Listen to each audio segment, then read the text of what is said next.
Hello दोस्तों, आप सभी को मेरा नमस्ते। उम्मीद है कि आप लोग ठीक होंगे। आज मैं आपके लिए एक नई कहानी लेकर आया हूँ। आज से 30 साल पहले एक दिन राजू अपनी बहन के साथ पढ़ने के लिए स्कूल गया, मगर वापस आते समय वह गायब हो गया।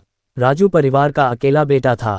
ऐसे में परिवार ने उसे बहुत खोजा, पुलिस की भी मदद ली, मगर राजू का कुछ पता नहीं चला।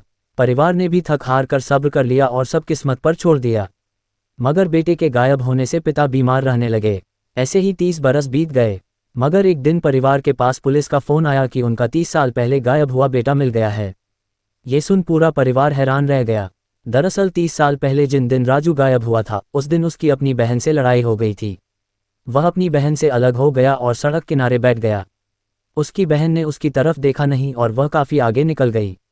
इसी दौरान टेम्पो में कुछ लोग आए और वह उसे उठाकर ले गए। राजू को गाजियाबाद से राजस्थान के जैसलमेर ले जाया गया। वहां उसे जबरन बरकी और भेड़ चराने के काम में लगा दिया गया। यहाँ जीने के लिए ही खाना मिलता और बांध कर रखा जाता। राजू की जिंदगी के 30 साल वही निकल गए और वह बकरी और भेड़ ही चराता रहा।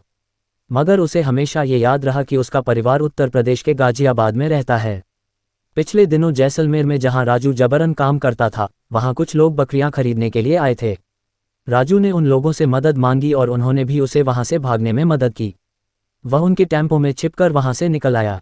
वह लोग पहले उसे दिल्ली लेकर आए और फिर उन्हीं लोगों ने उसे गाजियाबाद की ट्रेन में बैठा दिया। मगर अब राजू के लिए गाजियाबाद में सब बदल गया था। इसी बीच पुलिस ने 30 साल पहले गायब हुए केसों को खंगालना शुरू कर दिया। तब पुलिस को पता चला कि 30 साल पहले थाना साहिबाबाद में 12 साल का बच्चा गायब हुआ था।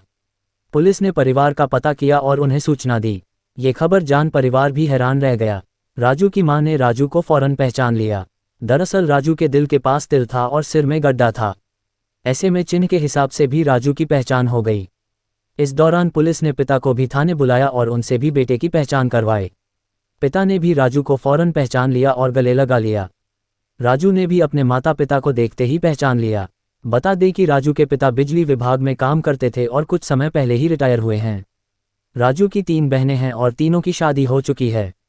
परिवार अपने बेटे को 30 साल बाद पाकर बेहद खुश हैं और राजू भी अपने परिवार के पास आकर काफ़ी खुश हैं। दोस्तों, आप लोगों से निवेदन है कि